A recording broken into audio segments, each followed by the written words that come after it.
Hello, and a very warm welcome to all our listeners joining us for episode 72 of the Education Insight Podcast.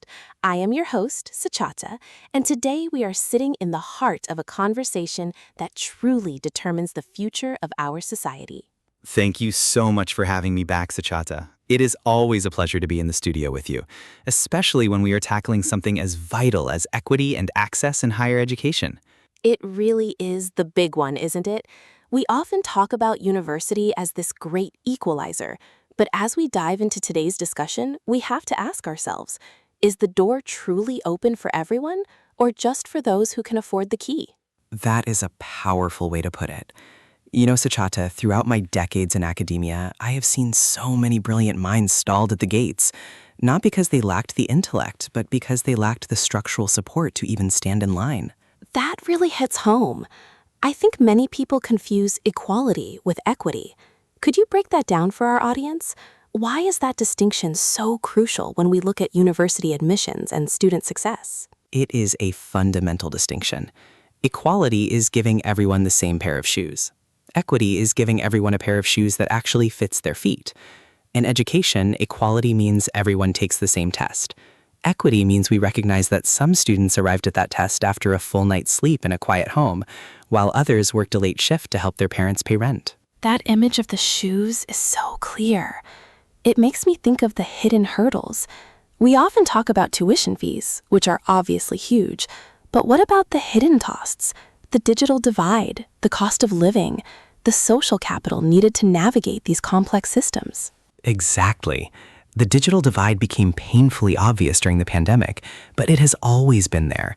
If a student doesn't have reliable high-speed internet or a quiet place to study, they are already running the race with weights tied to their ankles. It's heartbreaking to see talent wasted because of a lack of a laptop. And it's not just the physical tools, right? It's the feeling of belonging. I've spoken to first-generation students who feel like imposters the moment they step onto a campus.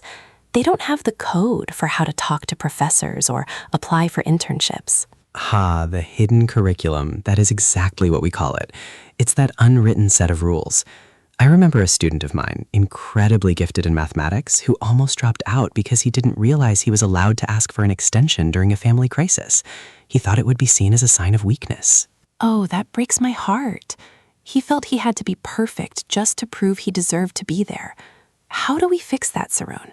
How do universities move beyond just admitting diverse students to actually supporting them so they can thrive? It requires a paradigm shift. We have to move from a deficit model where we think the student needs fixing to an institutional model where the university adapts. We need mentorship programs where students see themselves reflected in the faculty. We need bridge programs that start months before the first semester. I love that idea of the university adapting to the student.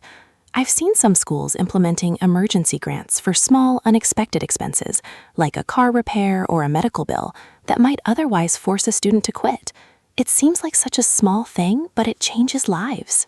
Yes, those microgrants are game changers. Statistics show that often it isn't a $5,000 tuition hike that stops a student. It's a $500 emergency. By providing that safety net, we tell the student, we see you, we value you, and we want you to finish. Let's talk about the role of the community. Higher education shouldn't be an ivory tower, right? How can local businesses and community leaders help bridge this gap of access? That is a great point. Partnerships are key. Local businesses can offer paid internships specifically targeted at students from underrepresented backgrounds. This provides both the financial support and that crucial social capital we mentioned earlier. It builds a bridge from the classroom to the career. It really takes a village to raise a graduate, doesn't it? I'm curious, Saron, what gives you the most hope right now? Amidst all these challenges, what are the bright spots you see? With a warm smile, the students themselves, Sachata. Their resilience is staggering. I see students who are balancing 3 jobs, caring for siblings, and still maintaining top grades. They aren't just looking for a degree, they are looking to change the trajectory of their entire families. Their drive is the most powerful force I know. That is so beautiful. Their success isn't just a personal win, it's a community win. It ripples outward. But we shouldn't rely solely on their resilience as an excuse not to fix the system. Absolutely correct. Resilience should be celebrated, but it shouldn't be a requirement for entry. Our goal should be to make the path so clear and supported that a student can focus on learning, not just surviving. Inspired.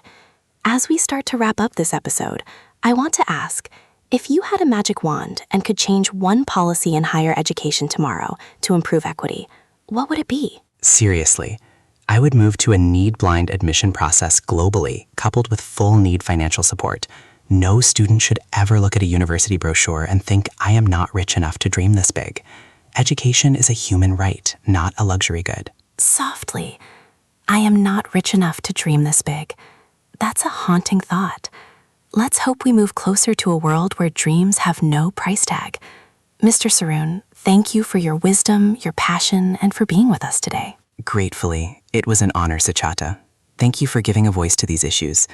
To the listeners, keep pushing, keep questioning, and keep supporting the students in your lives. And that's a wrap for episode 72. Thank you all for listening to The Education Frontier. Join us next week as we explore the future of vocational training. Until then, keep learning and stay curious. Goodbye.